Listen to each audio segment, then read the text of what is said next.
मैं जितनी तारीफ जितनी प्रशंसा कर सकता हूँ वो कम होगी। कहानी तो है ही बेहतरीन, बट कहानी कहने का तरीका और जिस तरह से जो मैचेस दर्शाए गए हैं बड़े पर्दे पर, वाह क्या कहने। इतना स्ट्रॉन्ग वर्ड ऑफ माउथ है, जिन्होंने भी ये फिल्म देखी उसे बहुत पसंद आ रही है।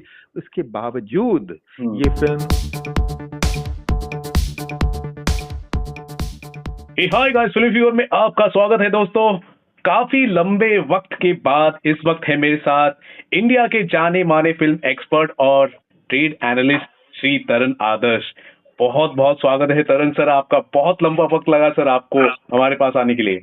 नहीं, मैं रवि, बहुत बहुत शुक्रिया आपका जो आपने मुझे इतना शानदार इंट्रोडक्शन दिया। पर मैं कहना चाहूंगा, जैसा कि आप भी जानते हैं कि मेरी तबीयत थोड़ी नाजुक चल रही थी और मैं हॉस्पिटलाइज भी था, तो बट अब कहते हैं ना, गाड़ी पटरी पे फिर से आ चुकी है और back to work, back to watching movies, जिसे मैं मेरा एक बहुत शौक है और एक दिली, मतलब हाँ, पैशन है बिल्कुल।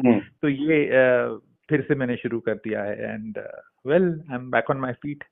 Amazing sir. और मैं और आपके जितने भी चाहने वाले हैं सभी आपका इंतजार कर रहे थे और इस वक्त आप उनके साथ हैं। आपकी आवाज को सुनकर, आपके एक्साइटमेंट रिएक्शन को सुनकर लोग बहुत खुश होने वाले हैं। I am damn sure. Sir, मैं आपसे जानना चाहूंगा कि हाल ही में 2 फिल्में रिलीज हुई हैं। इनमें मैं सबसे पहले मैं आपसे जानना चाहूंगा मैदान को लेकर। सर, अजय देवगन स्टारर उनकी दूसरी फिल्म है और दूसरी जो फिल्म है मैदान एक अच्छा खासा रिस्पांस हासिल कर रही है और आपने भी फिल्म को पसंद किया है। क्या कहना चाहेंगे मैदान को लेकर? मुझे ये बेहतरीन फिल्म लगी जी, एकदम अव्वल दर्जे की फिल्म। हालांकि ये फिल्म काफी समय से बन रही थी, इसकी रिलीज डेट काफी बार अनाउंस हुई, कैंसिल हुई, पोस्टपोन हुई। उसके बावजूद मुझे कॉन्फिडेंस था कि भाई ये फिल्म जरूर बहुत ही शानदार बनी होगी। इसके एक मुख्य कारण ये है कि भाई अजय देवगन इस फिल्म के लीड पात्र हैं और उनके अलावा जो इस फिल्म के निर्देशक हैं, डायरेक्टर हैं अमित शर्मा, वो एक काबिल और बहुत ही प्रतिभाशाली डायरेक्टर हैं, जिन्होंने इन द पास्ट बधाई हो जैसी बेहतरीन फिल्म बनाई थी। तो मुझे इस फिल्म से बेशुमार उम्मीदें थी और जब मैं फिल्म देखने गया भी तो मुझे मेरी जो उम्मीदें थी उससे कई गुना ज्यादा पाया। मैं यहाँ स्पष्ट करना चाहूंगा, मैं क्लियर करना चाहूंगा कि I did not like the first half at all. I mean, I found the first half, ऐसे पहले भाग में ऐसे कुछ मोमेंट्स थे जो मुझे अच्छे लगे, बट ओवरऑल मुझे बहुत ही साधारण, बहुत ऑर्डिनरी, बहुत ही ठीक ठाक सा फर्स्ट हाफ लगा। बट इंटरवल पॉइंट से जो इंटरवल पॉइंट है उस वक्त से जो पिक्चर का जो ग्राफ है वो पिकअप करता है। और दूसरा भाग फिल्म का, मैं क्या कहूं, मैं जितनी तारीफ जितनी प्रशंसा कर सकता हूं वो कम होगी, क्योंकि इतना बेहतरीन मतलब इतनी जिस तरह से उन्होंने कहानी कही है, कहानी तो है ही बेहतरीन, बट कहानी कहने का तरीका और जिस तरह से जो मैचेस दर्शाए गए हैं बड़े पर्दे पर, वाह क्या कहने। और फिल्म का जो अंत है वो इतना खूबसूरत है कि दिल को छू जाता है। बिल्कुल दिल भर आता है सर, बिल्कुल दिल भर आता है।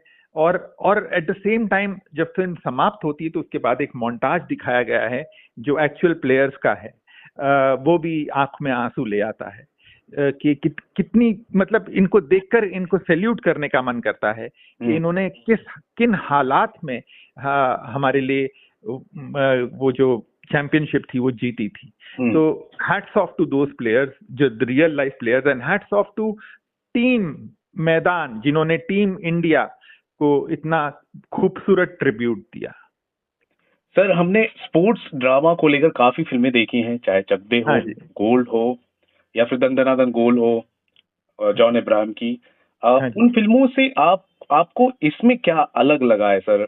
अगर देखिए मूल कहानी तो अगर आप कहें तो स्पोर्ट्स ड्रामास की वही होती है कि हार्डशिप्स होती है और उसके बाद किस तरह से वो एक सक्सेसफुल मकाम हासिल करते हैं। चाहे वो भाग मिल्खा भाग हो या मतलब आप एक शुरुआत में स्ट्रगल देखते हैं और उसके बाद उनको उन ऊंचाइयों पर, उस शिखर पर पहुंचे हुए देखते हैं तो खुशी होती है। पर वो कहानी किस तरह से कही जानी चाहिए उस पर बहुत मायने रखता है। देखिए, कहानियां बहुत सारी है हमारे देश में, बहुत खूबसूरत कहानियां हैं, बहुत सारे रियल हीरोज हैं जिन पर हम अपनी कहानियां बेस कर सकते हैं, हमारी फिल्में बेस कर सकते हैं, और हमें उन्हें दिखाना दर्शाना भी चाहिए बड़े पर्दे पर, क्यों नहीं, ताकि हमारी आम जनता को, हमारे जो दर्शक हैं, उन्हें पता चलना चाहिए कि भाई इनका कितना महत्वपूर्ण कंट्रीब्यूशन रहा है हमारे देश की तरक्की में। एट द सेम टाइम मैं ये कहना चाहूंगा कि जो स्पोर्ट्स बेस्ड ड्रामाज हैं वो एक दूसरे के साथ कंपेयर इसलिए भी नहीं करना चाहिए क्योंकि हर कहानी अलग होती है, और हर कहानीकार जो होता है, जो कहता है, कहानी कहता है, उसका कहानी कहने का तरीका बिल्कुल अलग होता है। तो यहाँ मैं एक और बात स्पष्ट करना चाहूंगा कि मैं मैदान को किसी भी फिल्म से, चाहे वो भाग मिल्खा हो, चाहे वो चक दे इंडिया हो, चाहे दे दनादन गोल हो, मैं किसी से कंपेयर नहीं करना चाहूंगा। बट मैं हाँ जरूर कहना चाहूंगा कि ये फिल्म दिल को छू जाती है और मुझे बहुत अच्छी लगी। अनफॉर्चुनेटली जी, मैं यहाँ एक और बात ऐड करना चाहूंगा कि इस फिल्म के जो बिजनेस है, इस फिल्म का जो बॉक्स ऑफिस आउटकम है, कलेक्शन है, वो बिल्कुल नरम है। ये फिल्म बहुत ही मतलब जो उम्मीदें थी कि भाई ये दूसरे दिन पे पिकअप होगी, ये वर्ड ऑफ माउथ की फिल्म है। जब मैंने फिल्म देखी भी थी तब मैंने ये बात कही थी फिल्म के जो जी स्टूडियोज हैं, at the same time Ajay को भी कही थी कि भाई ये वर्ड ऑफ माउथ की फिल्म है, आप धमाकेदार शुरुआत एक्सपेक्ट नहीं कर सकते, बट हाँ ये वर्ड ऑफ माउथ से पिकअप होगी। बट ये फिल्म वर्ड ऑफ माउथ से भी इतना स्ट्रॉन्ग वर्ड ऑफ माउथ है, जिन्होंने भी ये फिल्म देखी उसे बहुत पसंद आ रही है। उसके बावजूद ये फिल्म के जो बिजनेस में जो आंकड़े हैं वो इतने कमजोर हैं कि पूछिए मत। इसके कई कारण हो सकते हैं। पहला कारण ये भी है कि भाई देखिए, ईद पर या कोई किसी भी फेस्टिवल पर लोग एक अलग किस्म की फिल्म देखना चाहते हैं, जिसमें भरपूर एंटरटेनमेंट है। इसमें भी है, मैं डिनाई नहीं करता हूँ, बट ये मेनली एक सीरियस फिल्म है, ये स्ट्रेट आउट ऑफ लाइफ की फिल्म है। तो कहीं ना कहीं एक लिमिटेशन आ जाते हैं। ये वो टिपिकल एंटरटेनर्स नहीं है जिसे हम ब्रैकेट में रखते हैं और कहते हैं कि हाँ ये मासेस को बहुत पसंद आएगी, जैसे जवान, पठान, उस तरह की फिल्म बिल्कुल नहीं है। तो ये इसे ईद के बजाय कोई और रिलीज पीरियड में रिलीज करते तो बेटर होता। दूसरा, क्लैश। जब आप एक दूसरी फिल्म के साथ और खासकर एक बड़ी फिल्म के साथ क्लैश करते हैं तो कहीं ना कहीं शोज डिवाइड होते हैं, स्क्रीन्स डिवाइड होते हैं, ऑडियंस डिवाइड हो जाती है, और at the same time film industry के भीतर जो स्टूडियोज हैं उनमें कहते हैं ना कि वो एक टग ऑफ वॉर शुरू हो जाता है कि मुझे ये स्क्रीन्स चाहिए, मुझे ये शोज चाहिए, और उसमें जो एग्जिबिटर्स होते हैं वो पिस जाते हैं क्योंकि उनको बैलेंसिंग एक्ट करना पड़ता है, उन्हें भी खुश रखना है, बड़े मियाँ को भी, मैदान को भी। और अभी आप देखें तो इस बार तो ये दोनों फिल्में 10 तारीख को अनाउंस हुई थी और ये इमीडिएटली फिर शिफ्ट हो गई 11 तारीख को, खासकर बड़े मियाँ छोटे मियाँ। तो जब बुकिंग खुली भी थी तो 10 तारीख के हिसाब से खुली हुई थी। मैदान ने अपने इवनिंग शोज कर दिए, तो वो तो उसी तारीख को आ गई, 10 तारीख को उन्होंने स्पेशल प्रीव्यू शोज रख दिए। बट जो बड़े मियाँ छोटे मियाँ का तो इतना कंफ्यूजन हो रहा था कि वो फिल्म फिर फाइनली 11 तारीख को रिलीज हुई, जिस दिन ईद की बहुत बड़ी छुट्टी थी।